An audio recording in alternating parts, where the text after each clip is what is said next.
정말 출가 이후로 이렇게 마음이 흐뭇하고 흐뭇한 가운데 또한 조금 떨리는 그런 기분이 아마 저로서는 처음인 것 같습니다. 사실 제가 올여름에 난국선언에서 결제를 하고 있는데 우리 동아사 선원장 큰스님께서 전화가 왔어요. 스님 해제하고 우리 스님들에게 육조 당경 강의를 좀 해주시면 어떻겠느냐 이렇게 이제 말씀을 해서 제가 그 전화 내용을 듣는 순간 상당히 제가 부끄럽고 마음에 아주 내 인생에 대해서 후회스러우면서 죄송스러운 생각이 솔직히 듭니다. 제가 출가 이후로 30년이라는 세월이 절집에 살아왔지만은 과연 여러 스님 앞에서 경하게 밟지도 못하고 그렇다고 이 실참 생활을 수행을 제대로 해서 칼날 위를 이렇게 걸어갈 수 있는 묘를 터득한 조그마한 반딧불만한 해도 없이 말이지. 참 내가 이러한 장소에 나갈 수 있겠는가? 여기에 대해서 저는 상당히 오랫동안 고뇌를 했어요. 그러한 가운데 제가 한 가지 힘을 가질 수 있었다는 것은 제가 처음에 출가해가지고 이 화두에 대해서 말이죠. 수행하는 이 우리가 걸어가야 할 이 바른 정견에 대해서 누군가 말이죠. 구참스님이나 선참이나 어른 스님께서 참 일목요연하게 이러한 길을 걸어가야 되고 사상은 어떠한 사상이고 정신은 어떻게 가져야 된다는 것에 대해서 자세하게 말씀해 주는 분들이 없었어요. 아마 거기 과거생에 제 업이 아마 지중하고 또 그런 선년의 착한 그 뿌리를 내가 깊이 심지 못했던 그런 업의 소치겠지요. 그로 인해서 제가 10년, 20년이 지나가는 것이 그냥 지나가 버렸어요. 그러한 지난날에 참 마음에 맺혔던 그러한 세월을 생각하니까 이제 스님들하고 이렇게 마주하는 이 자리가 과거에 내가 그러한 답답함 그리고 가슴에 뭔가 맺혔던 시원스럽지 못했던 일들을 회상하면서 다소나마 스님들하고 이렇게 탁마하는 입장에서 선배와 후배가 그저 어떠한 격식이 없이 탁마하는 입장에서 서로 대화를 좀 나누는 시간이 되었으면 하는 이런 바람이지 제가 여기에 오늘 강의하는 그 육조의 당경의 내용에 대해서 그리 깊이 들어갈 수 있는 그런 그 지혜가 없습니다. 사실 이 육조 당경이라는 내용은 육조 스님은 비유를 하자면은 달걀을 터뜨리고 세상 밖에 나오셔가지고 그대로 이 세상의 모든 만물을 현존하는 이 만물을 그대로 보면서 삼매에 들으셔서 이렇게 말씀해 놓으신 기고 저 같은 입장에는 사실 달걀 속에 들어 앉아서 세상 밖의 일을 이렇게 궁리하고 저렇게 추리하고 이런 것이 불가한 것이지. 그러니 성찬스님 신신명에도 그런 말이 있지 않습니까? 다은다려 하면은 전불사응이요 저런전려 하면은 무처불통이라. 사실 이 선의 요지라는 것은 말이 그리 많이 필요한 것이 아닙니다. 말이 많을수록 이게 계속 번뇌를 늘어놓는 것이고 말이 많을수록 자꾸 가지와 잎사귀를 헤매는 그런 과정밖에 안 됩니다, 이게. 그러기 때문에 유마경에 유마거사님은 비아리성에서 무견히 말없이 양구하셨고, 달마스님은 웅이산에서 9년을 말없이 면벽간 한 거 아닙니까? 사실은 이 선이 오늘 이 자리가 우리가 하두에 말이지 어떤 그 참 정체라는 것을 한번 다시 정리하는 시간이고, 화두를 들어 나가는데 우리가 가장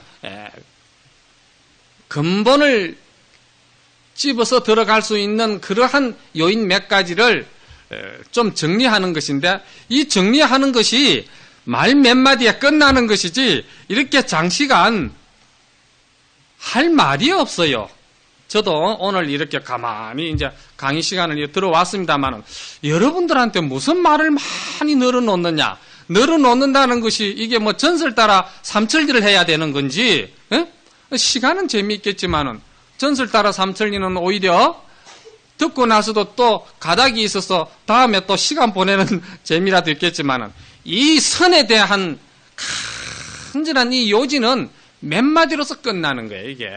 사실. 그런데 이 몇 마디가 여러분들 앞에 가슴에 가슴 맺힐 때는, 제가 여러분에게 정말 하소연하고 싶은 심정이 있다면은 아주 간절한 심정으로 이 강의에 임해 주시기 바라는 마음입니다. 이 간절한 이 심정이 아니면은 이 몇 마디가 그냥 놓치기가 쉽습니다. 사실 여러분들이 많은 지금 한 달 동안에 강의를 들으신 걸로 알고 있습니다. 건강경도 들으셨고, 도노입도 연문론도 들으셨고, 이 지금 6조 단경 사상이 건강경 사상을 약간 다른 각도에서 색깔을 달리해서 이렇게 하는 것이지, 내용적으로 들어가면 똑같습니다. 건강경이 이 6조 스님의 이 소위경전으로 이 전향하는 것이 이 6조 단경의 계기가 됐으니까. 그리고 도노입도이 없는다는 것이 바로 우리가 하두를 들 수 있는 바로 그 정체를 바로 찾아내는 것이고, 그리고 더구나 또 몽산법어 같은 경우에는 우리가 실참하는데 참으로 선자의 그 자세가 아주 그 간절한, 참 간절한 그 마음으로 그 일관해 나가야 된다는 거. 이러한 사상과 정신이 여러분들이 지금 계속 강의를 들어오신 거예요. 그 여기서 제가 제일 마지막 순번으로 이제 강의를 맡게 되었는데요. 아마 여러분들한테는 어쩌면은 좀 여당 같습니다만은, 저 강의가 끝남으로써 여러분들도 한 달 동안에 고생한 모든 자리가 해방이 되는, 그 좀 부드럽다고나 할까, 부담이 좀 덜 가는 시간이 되지 않을까, 제가 이제 그렇게 생각하면서 오늘 이 6조 단경 강의를 들어가기 전에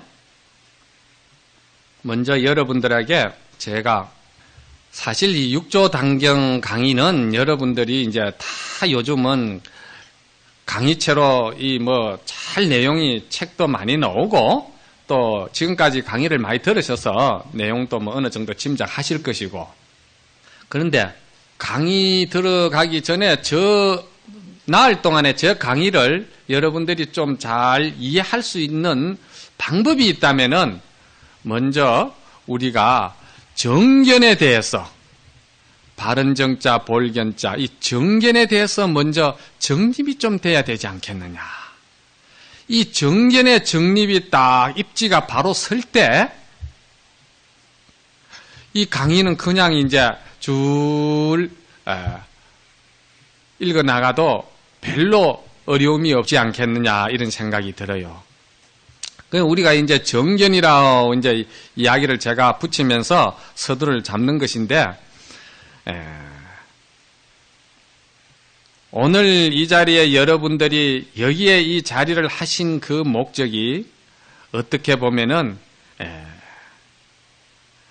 명예나 또는 재물이나 어떠한 말이지 그러한 그 세속적인 욕망을 구하기 위해서 이 자리에 지금 자리하신 것도 아니고 더더구나 말이지 권력이나 어떠한 말이지 물질에 집착해서 구함이 있어서 이 자리에 오신 것도 아니다 이 말이야. 어제 제가 이래 턱 절 입구에 들어서니까 스님네들이 말이죠.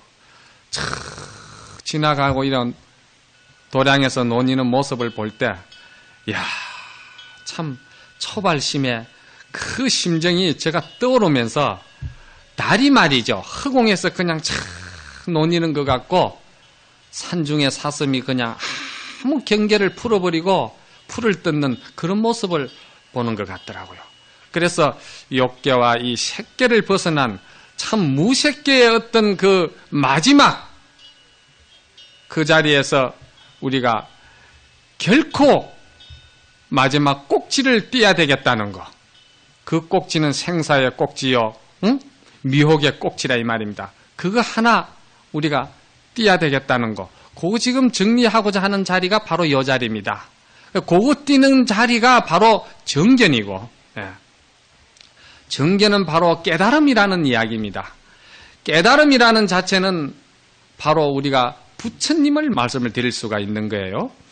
부처님은 여러분들께서 잘 아시지만은 기원전 한 600년경에 인도에 오셔가지고 부처님이 이제 그 인도에 오실 때만 해도 말이죠. 이 지구상에서는 인도가 가장 말이죠. 철학적으로나 종교적으로나 아주 대단히 말이지 깊이 있는 모든 정신세계를 다루던 그런 곳이라고 봐야 됩니다. 그렇기 때문에 거기서 부처님이 출현하신 거예요. 그러하지 아니하고 요즘 말해서 말이죠. 육체적인 향락이나 물질이나 이런 데 말이지 치우쳐가지고 착해가지고 사는 이러한 세태에 같으면은 여기서 부처가 나오기는 상당히 어려운 상황 아닙니까? 그런데 그러한 것이 지배하게 되고 그러한 정신사상가들이 모이는 곳에서 치고 나오는 분이 바로 고다마 실탈다의 그 모습이라 이 말입니다. 그분이 오실 그때만 해도 인도에는 기본적으로 인도가 깔고 있는 사상이 있었어요. 그 사상이 이제 소위 말해서 브라만 사상이라는 겁니다. 브라만 사상이라는 것이 이 우주에는 하나의 말이지 영구불변하는 말이지 브라만이라는 어떠한 그 개체가 있다는 겁니다. 그 브라만에 의해서 그 브라만이 본래 청정하고 아주 순일무잡한 것 같으면은 거기에서 뭔가가 변해되어 내려오는 것이 없었을 텐데 그게 뭔가 잡스럽고 뭔가 순수하지 못했기 때문에 거기서 한 가닥이 떨어져 나오는 것이 또 개개인이 전부 다 가지고 있는 나라고 집착하는 아트만이라는 것이 있다는 거예요. 그러니까 사람마다 다 여러분들 여기 앉아 계시는 여러분들이나 저나 말이지 이 육신 속에 나라는 말이지 영혼이 하나의 개체가 있다는 거예요. 있다고 집착하는 겁니다. 이게 이 브라만 사상이라는 것이. 그러니까 이 나라는 것은 무상한 이 진리의 영향을 받지 아니하고 영구불변하면서 고정된 개체가 있다는 나를 갖다가 집착하는 거예요. 이게 이제 아트만이라는 나라는 것을 고집하는 거예요.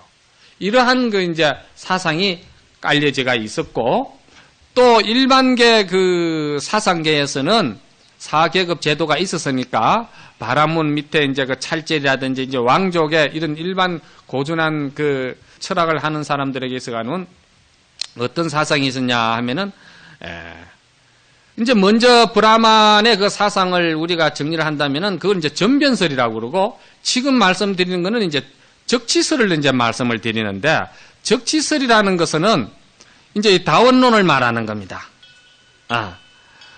우리가 이 육신이라는 것은 물질로 구성이 된 것인데 지수하풍, 땅 기운의 물질과 또 물이라든지 바람이라든지 불기운이라든지 이러한 그 물질 구성이 이합집산하면서 이루어지고 흩어지고 한다는 거죠. 그런데 그 가운데 그 물질 속에서 또한 나라는 식이 있다는 겁니다. 그게 진짜 식이 들어가는 거예요. 그리고 그 식을 담을 수 있는 빈 공간 그릇이 있다는 거예요. 그걸 이제 공이라고 본 겁니다. 그래서 지수하풍 공식 이렇게 해서 6대를 정리를 한 겁니다. 그런데 여기서 인도 그때 사상 중에서는 우리가 사람으로 말하면은 부처님 그 출연하실 그때에 육사외도라고 그랬고, 학설로 말하면은 62견 사견이 난무하던 그 시절이었습니다. 그런데 이제 그 뭐 그런 것까지는 다 여기서 이제 말씀을 드릴 수가 없고, 그런데 이제 이 지수하풍이라는 이 4대 원소로 인해 가지고 이것이 하나의 물질이 구성이 되어서 거기에 나라는 아가 이제 자리를 잡는데, 이 아가 말이지 결국은 물질이 소멸할 때 아도 소멸한다고 보는 것은 당견으로 보는 것이고, 물질이 소멸하지만은도 나라는 말이지 지금 이거 보고 듣고 하는 나라는 것이 있다는 거예요. 나라는 것은 이것은 또 물질이 소멸해도 따로이 또 존재한다. 이렇게 생각하는 것을 갖다가 상견이라고 그러죠. 그걸 이제 우리가 이혼하라고 그럽니다. 정 말해서 오늘 여인 뒤에도 말이지 나라는 것이 있다고 집착하는 것을 이제 이혼하라 이렇게 이제 하죠. 그 요건 당견이다 이 말입니다. 부처님은 오셔서 그러면은 이 가운데서 어떻게 하셨냐? 당견도 맞지 아니하고 상견도 맞지 아니하고 더더구나 전변설은 맞지 않다. 그런 이러한 학설이나 철학과 종교성을 해체시키고 부수기 위해서 부처님은 처음으로 모든 중생들에게 당신의 사상을 말씀하신 것이 이제 아함입니다. 예. 이 아함이 12년 동안 우리가 설했다 교학적으로는 그렇게 나옵니다. 아함의 내용은 뭐냐? 아함은 말이죠. 아공법유거든요. 나는 사실 공한 것이다. 내가 공했다고 이야기하는 이 법은 존재한다. 처음에 부처님은 이렇게 던졌어요. 그 이제 그걸 아공법유다. 그 이제 부처님의 가장 사상 가운데 기본이 되는 것이 뭡니까? 재행이 무상하고 제법이 무하고 일체가 개공이거든요. 그렇지 않습니까? 그러니까 우리가 지금 여기서 성불을 하는 그 순간까지도 영원히 변할 수 없는 진리가 있다면은 그것은 오로지 재행이 무상입니다. 여러분들은 항상 무상한 위치에서 모든 만물을 갖다가 직시할 수 있는 그러한 견을 가지셔야지, 무상을 여의고 다른 어떤 바탕 위에서 뜻을 알을 세운다는 건 이건 전부 다 거품입니다. 잘못된 거예요. 그래서 이 무상은 끝까지 가는 겁니다. 무상은 불변입니다. 그리고 제법이 무하라는 것은 이게 사실은 아함에서는 이 법을 부처님이 말씀하시지 않았어요. 그래서 우선 아함에는 나라는 것이 실체가 없다. 왜? 나라고 집착할 만한 자성을 가진 개체가 없기 때문에 나는 집착해서는 안 된다. 나가 없다. 이렇게 이제 하시면서 이러한 법은 그대로 존립을 시켰던 거예요. 그래서 악용법유다 이래가지고, 그래서 우리가 아함을 말이죠, 우법소성이다 이렇게 이야기합니다. 정말해서 법에 밟지 못하는 소성이다 이렇게 이제 이야기가 되죠. 부처님이 이제 그렇게 말씀하시고 그 다음에 이제 반야를 설하시고 법화에 들어가시는 이런 이제 과정이 되는데, 부처님이 그렇게 설하시고 난 뒤 사실은 부처님이 열반에 드신 뒤에 부처님이 열반에 드시는 그 해에 모든 부처님의 제자들이 모여서 경전을 결집을 하게 됩니다. 결집을 하는데 그때 이루어진 결집을 이제 처음 이제 결집인데 원시 경전을 연구하시는 분들은 그때에 이루어진 결집의 그 원시 경전을 굉장히 중요시합니다. 그것은 그의가 부처님 말씀에 조금 더 어긋나지 아니하고 다른 잡된 것이 조금 더 섞여 들어가지 아니한 것을 순수한 부처님의 말씀을 이렇게 잘 전달해온 가정이라고 봐야 되겠죠. 왜? 부처님 가신 그 해니까. 그래서 거기에는 상수가 이제 뭐 물론 잘 아시지만은 목련존자나 사리불 같은 그러한 그 참으로 밝은 분들은 일찍 가셨고 그 선배들이 가시고 나니까 거기서 이제 가섭존자가 상수 자리가 앉게 되고 그래서 이제 아란이 또 그 모든 경의 주제가 되어 가지고 경을 이제 결집을 했는데 그로부터 100년 후에 말이죠. 이 부처님의 사상이 어지러워지는 상황이 벌어지기 시작합니다. 그것이 뭐냐면은 그것이 바로 우리가 소위 말하는 부파불교라는 겁니다. 부파불교. 이제 부처님 가신 지 그러고 보니까 한 200년 사이에서 이제 모든 부처님이 가신 지는 이미 한 200년 정도 되었고 그러면서 이게 전부 다 구전으로 말이지 개송을 전해 내려오는 과정에서 그 개송으로 전해오다 보니까 조금 이제 각도를 달리 이해를 하는 사람들은 그 개송 내용이 좀 다를 수도 있고 말이죠. 이렇게 해서 이제 자기들이 주장하는 내용이 다 달라지는 거예요, 이제. 그래서 부처님의 정통 사상을 대체적으로 그래도 쥐고 나가려고 하는 것을 우리가 이제 상잡으라고 그러고 또 좀 진보적이고 부처님의 그 사상을 조금 현실에 맞고 시대 흐름에 맞게끔 조금 이렇게 조율해 나가면서 진보적으로 나가고자 하는 파들을 이제 우리가 대중부라 이렇게 이제 그러죠.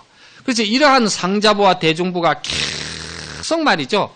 한 200년 동안 서로 논을 가지고 막 엄청난 대립이 됩니다. 그 이제 거기서 대립이 되면서 심지어는 부처님 말씀을 왜곡하기도 하고 또 빼버리기도 하고 또 자기네 그 주장을 갖다가 전통화시키기 위해서 경전에 넣기도 하고 이래서 지금 이 원시 경전을 연구하는 이 학자들은 또는 이 스님 수도승들도 굉장히 거기에 대해서 우려를 많이 하고 혼란스러울 때가 많아요. 그 이제 계속 논을 이렇게 서로 주고받으면서 우리가 생각하는 주장이 이것이 부처님이 말씀하신 그러한 그 사상이다. 이렇게 이제 이야기를 하다 보니까 그걸 이제 계속 논을 하는 그 시절을 우리가 아비달마 지상주의다. 이렇게 이야기를 하죠. 아비라는 말은 논을 이야기하는 것이고 달마는 법을 말하는 법을 계속 주고받으면서 논한다는 거죠. 그러한 것이 계속 이제 한 200년 동안 지내오면서 거기서 이제 등장하는 것이 뭐냐면은 반야 사상이 등장합니다. 왜? 계속 자기 주장이 맞다고들 이야기를 하는데 이 반야 사상 입장에서 볼 때는 결국은 뭐냐 하면은 아집을 가지고 지금 주장을 하고 있는 거예요. 아집을. 나라는 개체가 있다는 것을 인정을 하고서는 거기서 지금 계속 논을 주고받는 거예요. 그런데 반야 사상은 그렇지 않거든요. 반야 사상에 들어오면서부터는 법이 아공은 물론이고 법도 공한 것을 갖다가 이제 부처님이 밝히시는 단계죠. 그 이제 이 반야 사상의 가장 그 기본이 깔려져 있는 것이 이제 용수보살님의 중간 사상. 이 중간 사상이라는 것이요 계속 부정에 들어가는 겁니다. 어떤 일체 만법에 어떤 좋은 천리가 들어온다 하더라도 계속 치고 들어가는 거예요. 아니다 이 말입니다. 아니다. 끝까지 치고 들어가는 일밖에 없습니다. 중간 사상이라는 것이. 끝까지 치고 들어가는 그 이유는 뭐냐? 치고 들어감으로써 결국은 말이지 뭔가의 실체를 드러내기 위한 부정이라는 겁니다. 예. 뭔가를 드러내고자 하는 아주 집요한 부정을 통해서 그 실체를 보자는 겁니다. 그런데 이것이 이제 중간 사상에서는 그 결국 어떠한 실체를 갖다가 내놓지를 않습니다. 마치 여러분들이 이 건강경을 이래 보시면은 건강경에는 부처님 말씀이 공이라는 단어를 한 번도 말씀하지 아니하고 결국은 그 공의 사상을 드러내고자 하는 것입니다. 반야바라밀이라는 것이 바라밀이라는 그 자체는 소승에서는 그게 니르바나 열반을 이야기하는 것이죠.